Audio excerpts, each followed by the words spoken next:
Growing up, one of my favorite TV shows to watch was Malcolm in the Middle. And there's one scene in particular that has stuck with me and everybody else on the internet for quite some time. It was when Dewey was sitting on his brother's shoulders playing basketball against his father, and he was able to block the shot. And then Dewey dunked the basket, looked down and said, "The future is now, old man." And there's a reason why I bring up that clip in particular. You see, it correlates exactly to what is happening in the video game industry, where we're no longer being set by being sold just content. We're being sold platforms and experiences. We're being given the ability to go through and sign up for services. And the people clawing, scratching, screaming, and crying, trying to avoid this transition, are going to be the ones left on the floor in the dust as their three sons climb over their ragged corpse on the basketball court.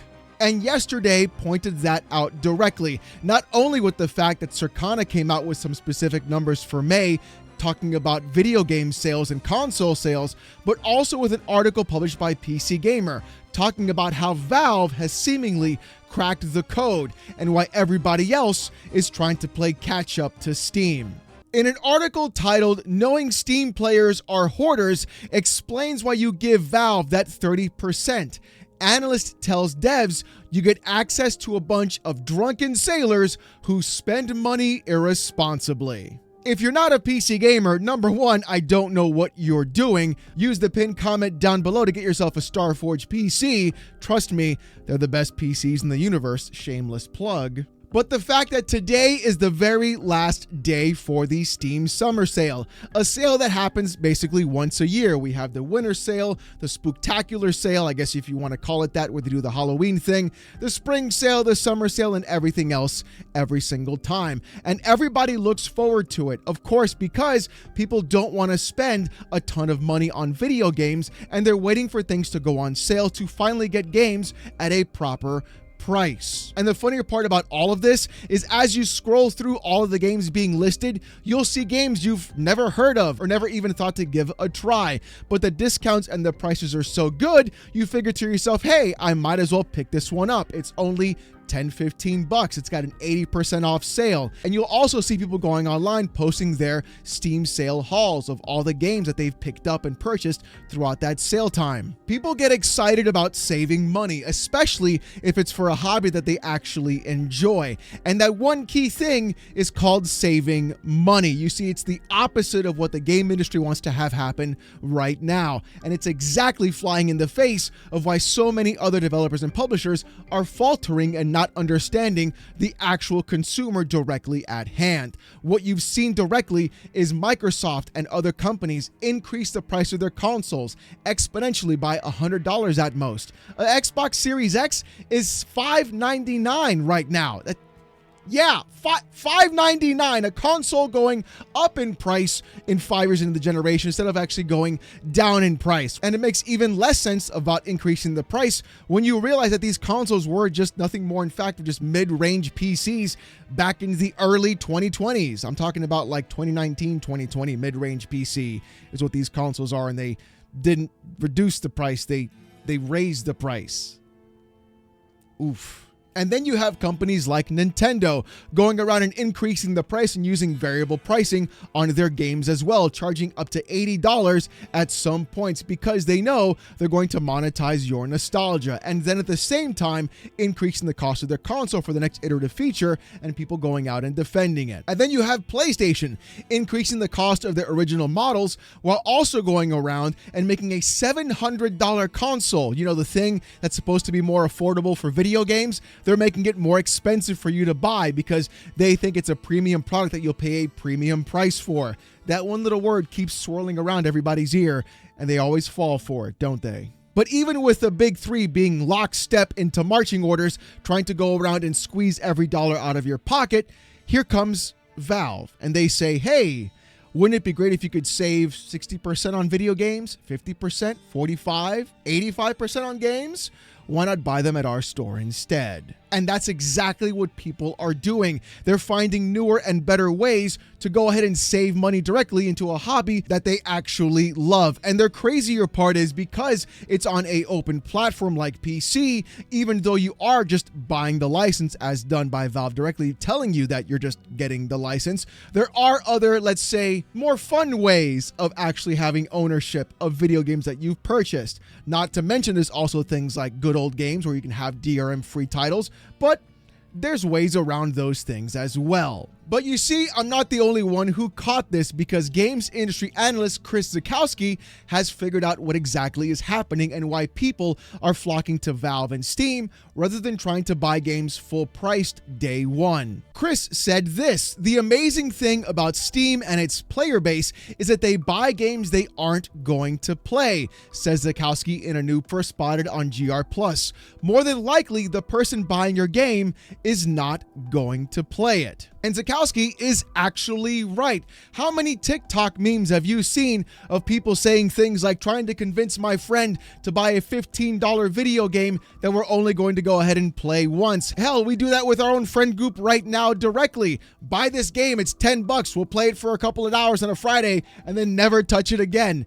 Everybody loves to get a good deal, and the reason why people go ahead and buy games on Steam and never touch that game in their library is because the deal is in fact too good. I remember back in my day, I'm old enough to know this, that you would go to places like Target and Walmart and then scrounge the $5 or $10 bin of DVDs and movies that you never actually saw before, but you definitely want to give a shot. And you would pick up 4 or 5 movies for about $20, basically what it would cost for one DVD at the time. And then you'd go home and be like, I got 5 movies for the price of one movie. Why would I buy a new movie day one on release? And that's exactly what we're seeing here. That same purchase in bulk, save money over time mentality, because I don't have anything to play, when in reality, you've got plenty to play. The difference is you're getting 15 or 20 games for the price of what you would pay for one video game. You see where I'm going with this? Zukowski also says this: "Valve cracked the problem that Netflix was struggling with. How do you sell to people who have so much entertainment at their fingertips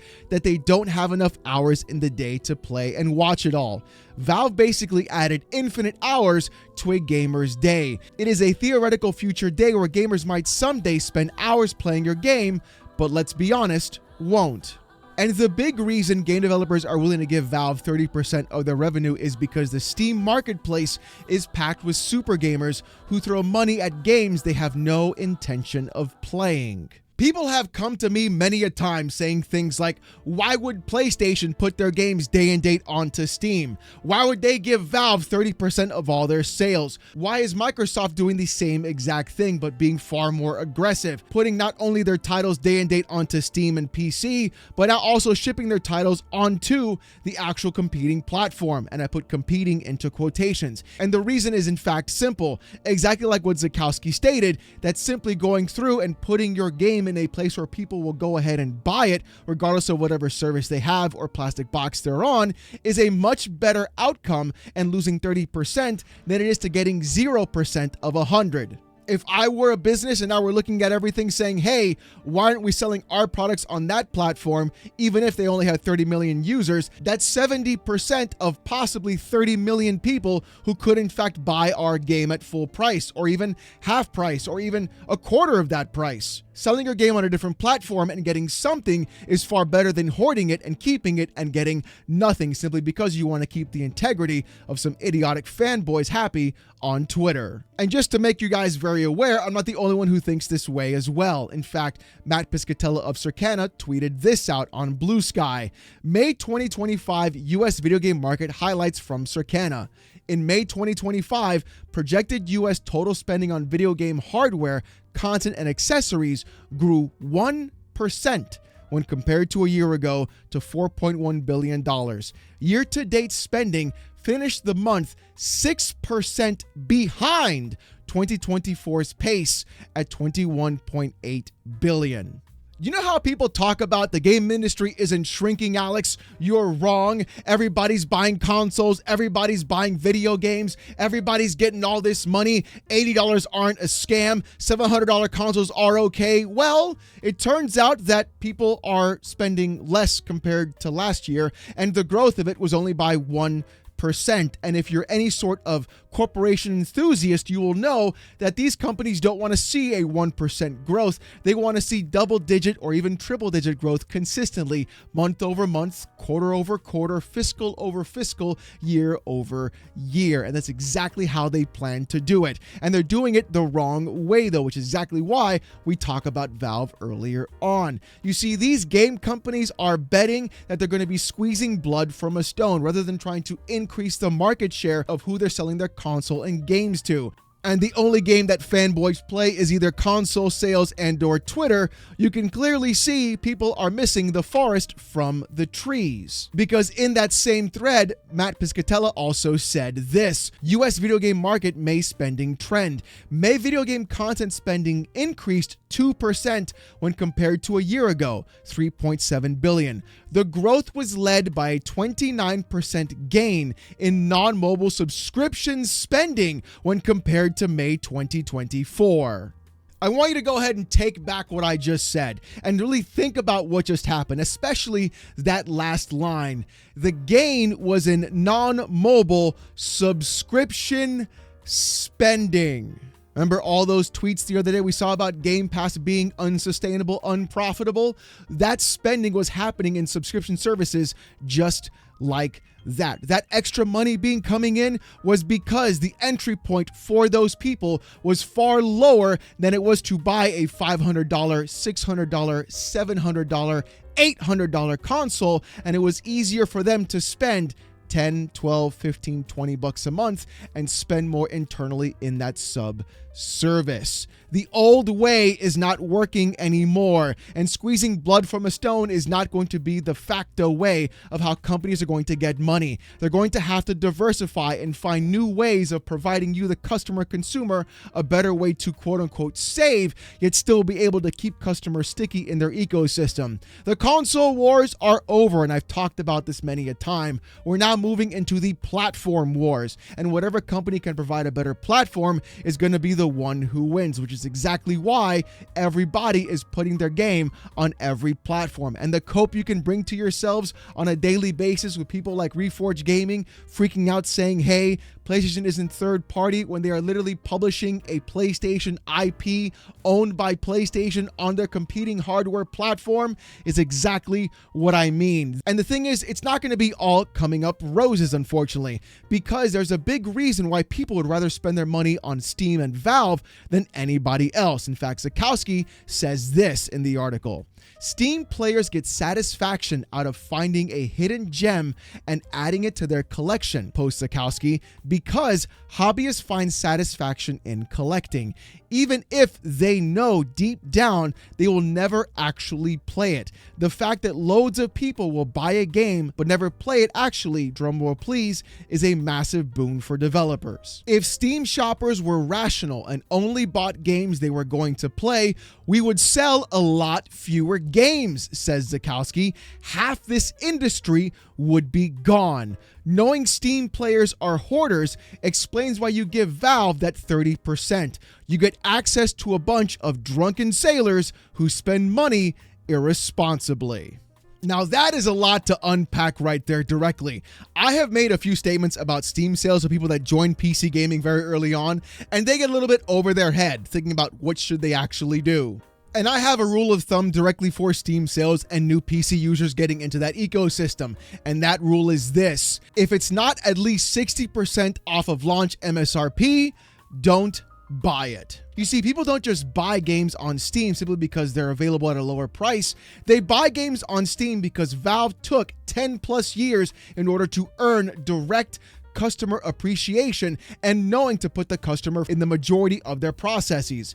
That's the big factor in all of this. These other companies, Nintendo, Microsoft, PlayStation, they haven't earned that consumer trust at all. And in fact, Valve's communication and their ability to be agile and go through and do pro-consumer moves is exactly why people would rather spend their money on Steam more than anywhere else. It's not about being a drunken sailor spending money irresponsibly. It's about the fact that here is a storefront, here is a library that I put money into already, making me already a sticky customer. But at the same time, I know the person at the helm is going to try their best, even though they may not always succeed, but try to give me a better experience overall as a consumer, and not only listen to my feedback, but also give me a better experience overall. The fact that Valve consistently still updates their storefront, the fact that Valve constantly finds new ways of providing you a better experience while using their software, the fact that Valve consistently puts out brand new hardware all the time when they don't actually need to,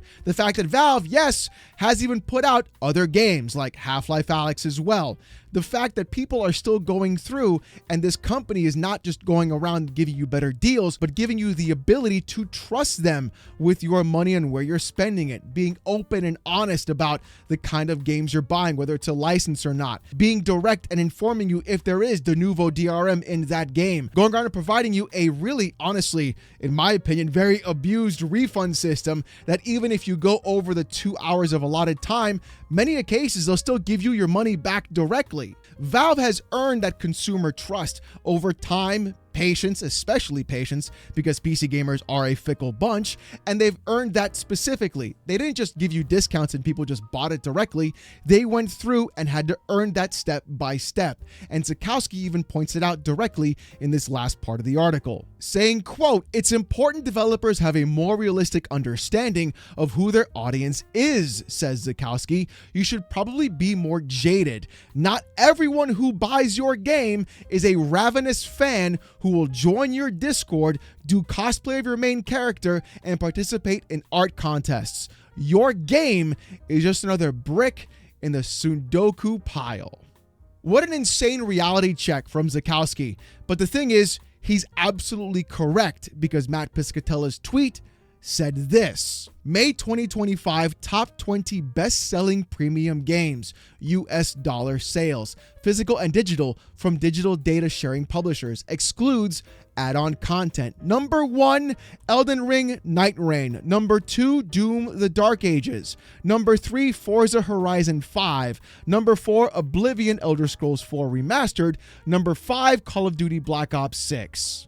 And I can absolutely guarantee you there are people who bought those games and added it to their pile and are not even going to touch it. We've seen PlayStation fanboys do this consistently over time. And we've seen that exact same thing happen before. How many times have you seen PlayStation fanboys say really stupid things like this? "Oh, we're gonna buy these games, and in that way it signals to Microsoft to put more games on our platform, and you lose your exclusives!" Yeah, that's really a smart thing, buddy. You're going to give the company you don't like more money to put more of their products on the platform that you already own, so they can go ahead and put more products onto that platform, so you can give that company you don't like and you want to see fail more money. I don't think you guys thought this one through, and I don't think you guys really were thinking about things in the right way just at all. And we're seeing the same thing on the Xbox side where people are saying they're going to buy Helldivers 2. People that already have it on PC or PlayStation are just going to buy another copy for it on Xbox. But at that same token, it goes to show that these ideas of like console wars and console sales don't in fact matter anymore. Where if a company's main objective, which basically has always been, is to increase the amount of money they make every single month or every single quarter or every single fiscal year, the best way they're going to be doing it is to try and go ahead and sell more games to more people. And if people aren't buying your hardware, or there's just a market cap of where you can reach depending upon your hardware, then you've got to go ahead and do one of two things: either increase the price or sell to everybody else. And some of these companies are doing both. But the real interesting thing is how they don't understand that people do not have enough money. And if you earn more consumer trust and you provide them with better prices, not only will you have customers shop at your specific spot first, but they'll spend more money there overall. The $80 video game shouldn't exist. $700 consoles shouldn't exist. These consoles should be at most $299. Period, point blank. The PS5 Pro should be $499, even with all the tariffs and market conditions, when we see them make billions upon billions of dollars in profit and revenue year over year, even when the market is going south. So don't believe these companies and corporations. But you know what? Let me know what you guys think about this in the comments section down below. Are you someone that always shops on Steam first? Are you planning on moving to PC gaming to try and save some money? Or would you prefer to go ahead and try to play every single thing on one specific device? I'd love to hear what you guys have to say. If you want to see more of this kind of content, more PC port reviews, gaming news, Steam Deck videos, my hot takes in the gaming industry, and even live streams every Saturday night, 8:45 p.m. Eastern, subscribe to the channel. We're on our way to 87,000 subs, and I just want to say thank you guys so very much. If you want Discord access or most during live streams, become a YouTube member. It's as low as $1. If you don't want to spend the buck, don't sweat it. Saturday nights, 8:45 p.m. Eastern, live on this channel. The live streams are insane. Trust me, you don't want to miss it. With all that being said, though, thank you guys so much for watching. Hope you have a great one, and I'll see you gooners next time. Peace!